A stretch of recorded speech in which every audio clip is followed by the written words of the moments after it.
Good morning mga kapyahidor. Dito tayo ngayon sa pasok na tayo ng Barutag Nuevo. Lakas ng ulan. So, alas 4 na madaling araw. Lalong malamig.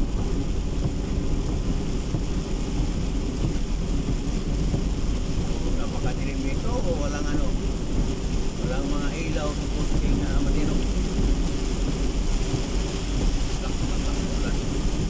Alam ko ba summer? Bakit ang lakas ng ulan dito sa Barutag Iloilo?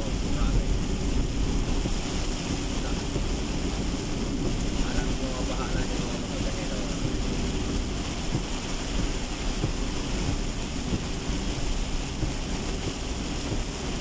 So, hindi siguro makita dahil sa lakas ng ulan tapos ang dilim pa. Makalakas ng ulan mga kapyahidor.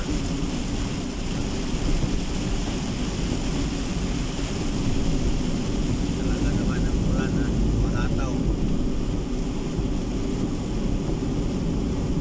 Kasi dito may mga ilaw na poste.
Lamig ng umagang ito.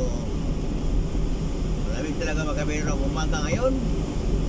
Isu sa Barutag Nuevo.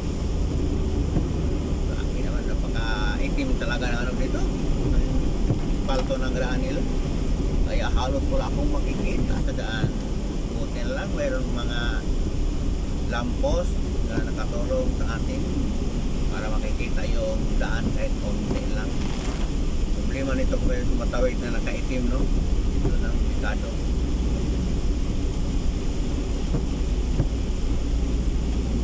Tumawid sila nga nakaputi. Okay. Klaro. Kapag nakaitim o ibang kulay, hirap pa yung kalitim kayo. Tingnan naman napakadilim. Kahit may mga ilaw sa poste, kahit yung sasakyan ko, hinahay ko na nga para pero hindi pa rin kaya dahil sa sobrang dilim tapos sobrang itim ng daan nila. Kung simento to, mas klaro-klaro to mga kapyahidor. Pero maganda kasi to kasi yung takbo nito smooth sa simento, tad-tad na siya. Kaso lang sa gabi medyo mahirap talaga.